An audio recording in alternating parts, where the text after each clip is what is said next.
Welcome to this very special edition of the KAJ Masterclass Live, the show which ensures that you profit from your time spent here with experts, either through their industry insights, information, or simply learning from them.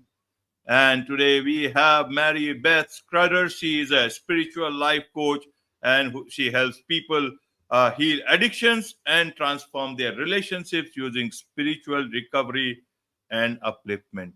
Welcome to the show, Mary. Thank you. I'm happy to be here. Thanks for inviting me.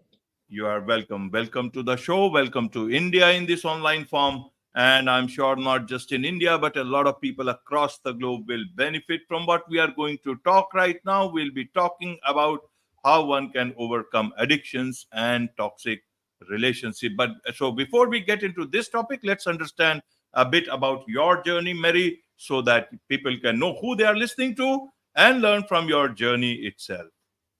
Perfect. So I think like what it really starts addiction, to be honest with you, is a lot of it comes from childhood trauma and also sensitive people. I definitely was a lot more sensitive than the average person. I pick up on other people's energies, intensely. And a lot of us, well, it's called an empath. I learned that later in life that it's called being an empath, where you can just feel people's feelings. And before you know what that is, you kind of think like it's all your feelings. You get other people's feelings confused with your own. And regarding the childhood trauma, my parents were divorced when I was 5, and I think that's where it started. I had this abandonment wound, right? A lot of our That's a childhood trauma. My father was absent, things like that. And what we do with addiction, and the addictions go with both my relationships and substances, because I was always trying to fill a void. I was always trying to feel seen and accepted. When we have an absent parents, we end up trying to fulfill that later on in relationships. It's like the subconscious patterns that go on where, like, and when he was around, he was very difficult. And so I kind of went on this thing where I was always trying to find partners on a subconscious level who were also emotionally unavailable and difficult. And then it's like me always trying to prove myself that I deserve love. And you kind of become a people pleaser. And it's like, well, if I'm not wanted, I'm going to be needed, right? And that's what Gabor Mate says is like the people pleaser aspect. We just really want to feel needed. And we want to numb those feelings of anxiety that it causes, from childhood trauma. So everybody has had traumas. It's a thing. There's different levels of traumas, capital T, lowercase t, but we all have traumas in life. And that's kind of how our addictions get started, is by trying to numb our feelings. Number one, we shove our feelings down with food, numb it with alcohol, toxic relationships. That was a huge one with me too. Um, I'm now 5 years alcohol free, and I have not attracted any more toxic relationships, because I've overcome all that and done the healing that's required. And it takes some work. It really does. That's one of the things I offer with my coaching, is helping people break away from that pattern, because these are patterns. It's subconscious, and by definition, subconscious is really hard to see. It's hard to see it in ourselves, because we got to bring all that subconscious stuff out to the surface so where we can heal it. So I think that's where a lot of mine started, which was childhood, and just being a really sensitive person and wanting to numb that. And I do want to say real quick, so I don't forget, that addictions aren't only drugs and alcohol. Like I said, relationships. A lot of my clients are workaholics, and the definition of an addiction is just something that could be negative or self-destructive. It's having a negative effect on your life. It could be on your family. And that's why workaholics really do. It could really destroy families by being that way. So that's an addiction. When there's no balance in work, your work-life balance, shopping, something like that can be an addiction.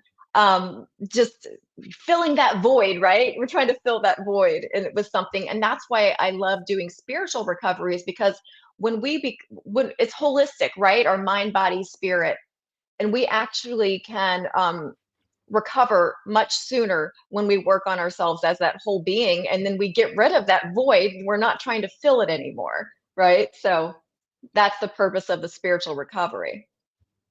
Absolutely, absolutely, Mary. And now, so let's learn a bit more from you how to actually do these things. You talk about elevating one's vibration and also to harness the true power of law of attraction. Yes. In terms of these, addictions.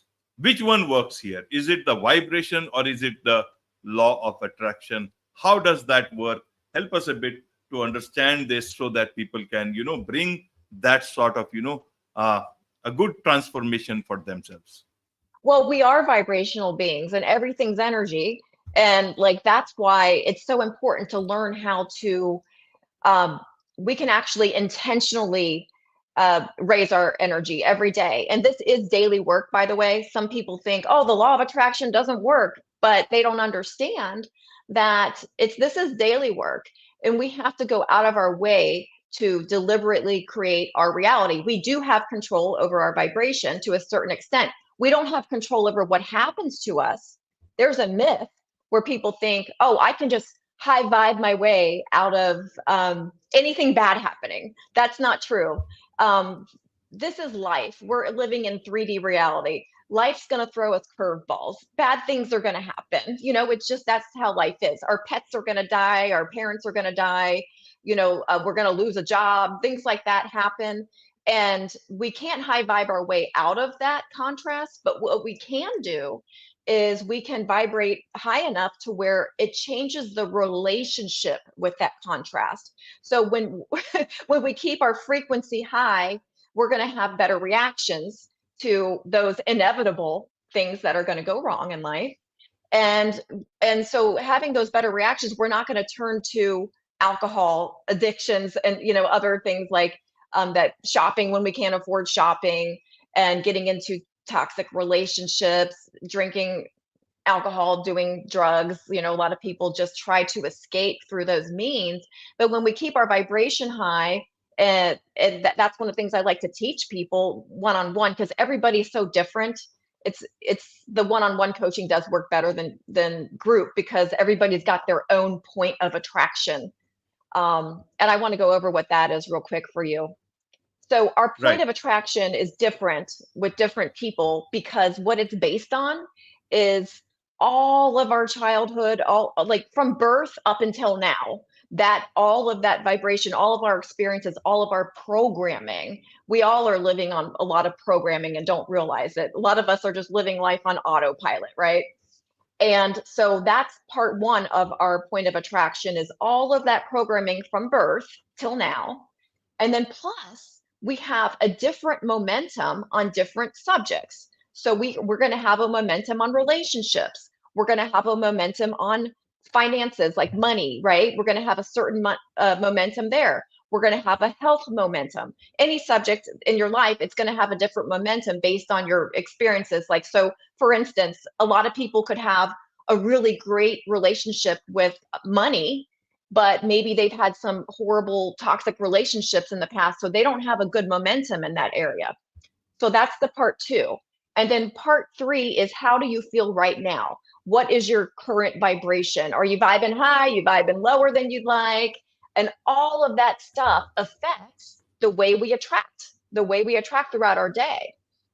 And so that point of attraction is very unique for each person. So I never want anyone to compare themselves to somebody else, because you could see like they've got completely different programming and all experiences. So you can't compare yourself. And something that I was really confused about for so long, that I really want your listeners to know this, because it is huge. I was so confused about this part. Um, there's something called Seven Mirrors. This is from the Essenes, and Greg Braden. He has a really great video out there on YouTube. It's old. He's wearing a mullet. It's really old video, but Greg Braden, Seven Mirrors. If you look that up, he goes into the 7 mirrors, but I'm going to only go over one because of time. But the one that was tripping me up, I was like, I couldn't understand why I kept attracting narcissists, liars, cheaters, because I thought the law of attraction means you attract what you are. And I knew I wasn't a narcissist or a liar or a cheater. So why in the heck am I attracting these people? And I couldn't connect the dots there, right? It didn't make sense to me until I heard this expansion on law of attraction, which is the 7 mirrors. And the first mirror was the one that I was getting tripped up on, which is we also attract what we judge. So if anything, Okay. actually anything with an energetic spark, right? If so, I had an energetic spark, and we don't only attract good things, it goes both ways. We attract negative things as well, things we don't desire. So I was really judgmental after having these toxic relationships. I was really judgmental of these people. And that was why I continued for a long time to attract the same patterns, the same people over and over and over until I healed that. Then I just, after I healed it, I stopped attracting it essentially. And that takes a lot of compassion. Gabby Bernstein has a great book out called Judgment Detox, which is all about that. But I didn't go that direction. I didn't actually read the book, but I heard it's a good book. But I know it's basically the same concept of how can we look at these things differently? How can we reframe these relationships? And there is always something that we do to attract these relationships too. Like I rushed into things. We have to look at ourselves and hold ourselves accountable for our part. We are part of this relationship. So what did we do, right? To how did we end up in this relationship, and why are we staying in it? We need to hold ourselves accountable, and we're not just these helpless victims. So that's what a lot of the coaching helps with is figuring out, like, what did I do, and what do I need to do differently? Is this relationship, can we actually fix it? Because sometimes you're with someone who it might be toxic, but you can work things out. You can turn a toxic relationship into a conscious relationship, which is, I love teaching that as well. Absolutely, absolutely, Mary. So you talk about judging, and in that you start uh, creating problems for yourself. You also talk about turning personal struggles into strength. And when we Hmm. talk of personal struggles into strength, nowadays there is a whole talk of people having trauma in their lives, and they talk about removing the trauma first, childhood trauma, generational trauma, and so many other type of traumas, and then move forward, because that is causing a lot of trouble. So a lot of people who have gone through personal struggles including trauma, how do you make them your strength? Because a lot of people talk about removing those traumas. Help us understand how to calibrate these two different things, as it may sound like that. Yeah, a lot of it starts with, like, it's called the work for a reason. A lot of it is shadow work and facing things we don't want to face, since many people end up with addiction and things like that. And we're always stuffing down our feelings in one way or another. Like food addiction's huge. Like I get a lot of clients with that too. Just like shoving down your feelings. And we need to feel those feelings. So self-awareness and just really starting to be mindful and catch yourself in these patterns of thought and these patterns, these actions of behaviors that we're taking that are self-destructive. Um, a lot of it is starting to just be mindful and self-aware, and it's okay to get help. I got help, like I had hired a coach who helped me, and that's why I it's really hard for us to see ourselves, right? It's easier when we have somebody to guide us.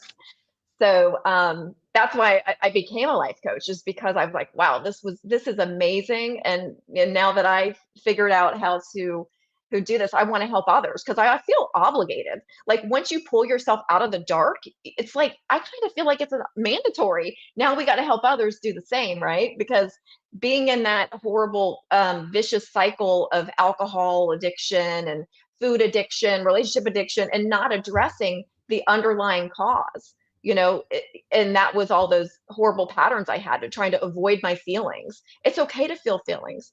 Even though I teach law of attraction, I am not positive vibes only girl. That's actually toxic to be like positive vibes only. I don't want to talk to anybody who's because we're human and we're supposed to experience all of the feelings. And I look at emotions as our guidance system. We want to look at emotions as guidance, as indicators. Okay, why am I feeling this way? And kind of start to examine and analyze yourself. Um, and when anytime we're triggered, that's an indicator too of where we have some healing to do.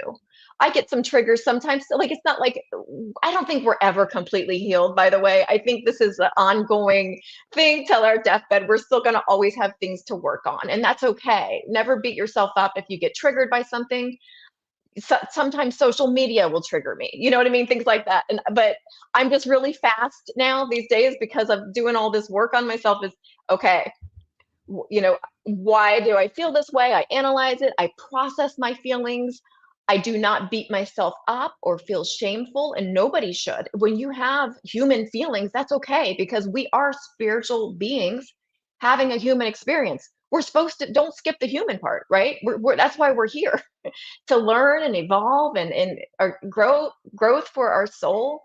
And we really learn more during the difficult times than when things are flowing smoothly. We really do. Did that answer your Absolutely. question? Yes, yes, indeed. Indeed. There is much to learn from you, and let's learn from your book as well as your podcast, Spiritual Transformation podcast. Tell us a bit about your book so that the audience can know about that book and learn from that if they want to, and also your podcast. Yeah, well, one of my books is just a life coaching tool. So it's for people who want to become a life coach. But this is actually the addiction recovery with the law of attraction. It was published as a book because it has so much content. But what this is, it's a deck of 44 cards.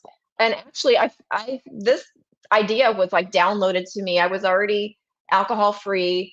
And like I said, I've been alcohol free for over 5 years now. And I didn't know that I had this addiction actually until I added on addiction recovery as a niche for my coaching practice. When I started learning and reading about addiction, I was like, oh my gosh, I am addicted to alcohol. Like I really just because it's so glorified, it's so normalized, it's so acceptable. Like I would drink red wine every day after work, and it was just my reward.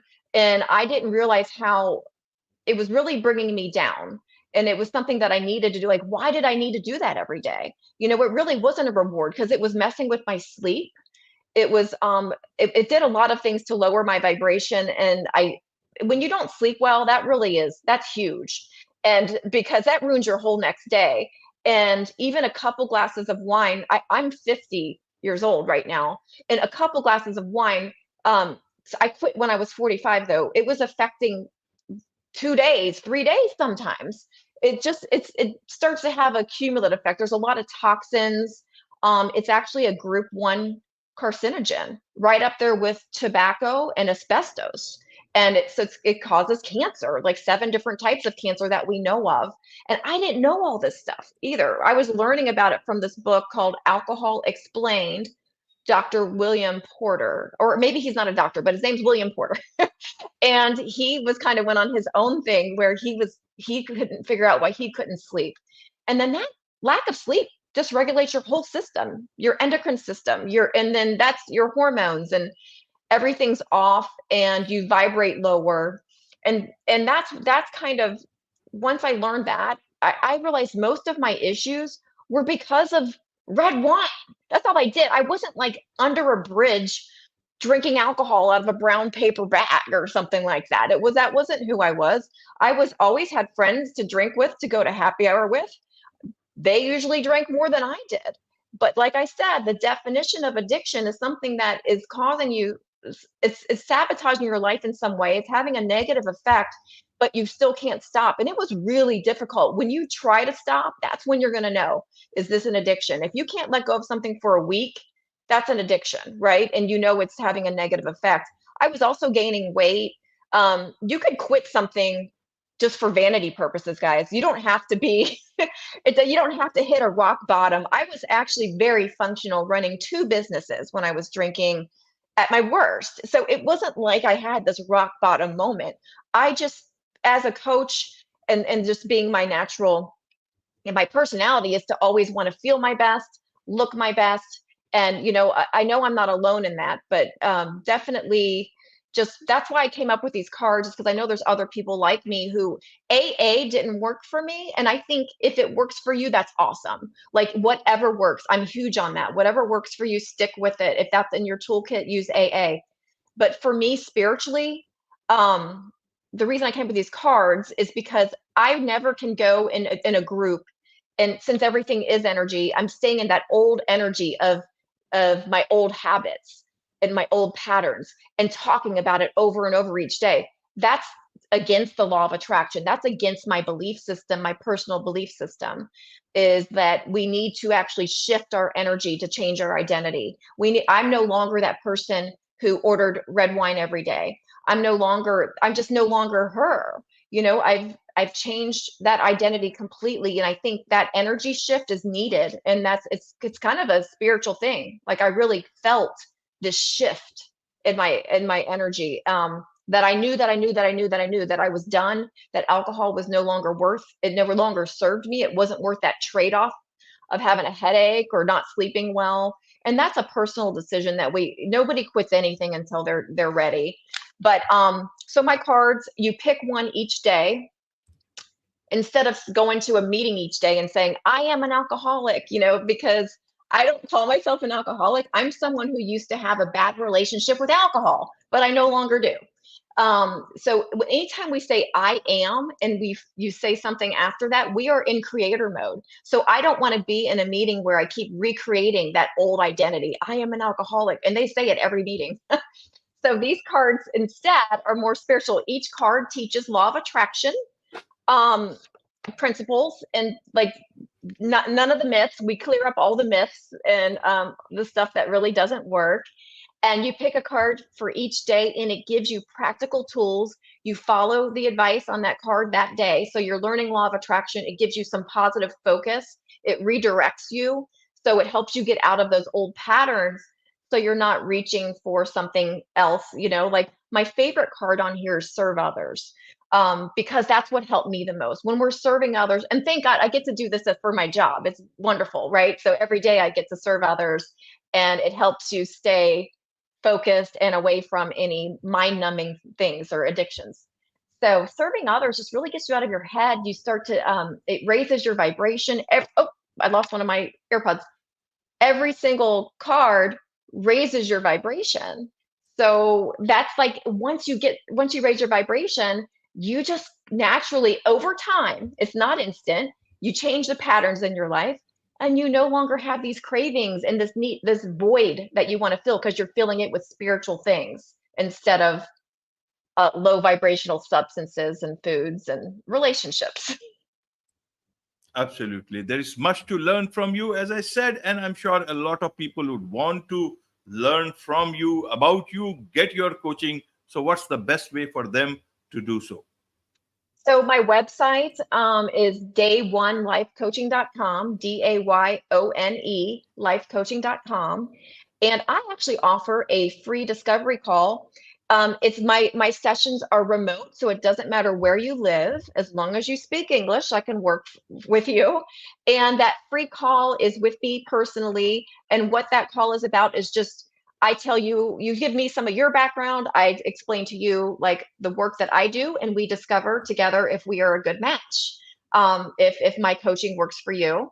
And that's for the one-on-one coaching that I offer, that free discovery call. And I think that's probably my most valuable thing is one-on-one coaching. I do some group coaching too, but like I said, the one-on-one's most effective because we really get in there with your patterns and really help hold you accountable, change these behaviors. And I've seen people recovery really quickly, offer packages. And I do offer single sessions as well. Absolutely. With this, it's a wrap on this very special edition of the KAJ Masterclass Live. Thank you so much indeed for joining us.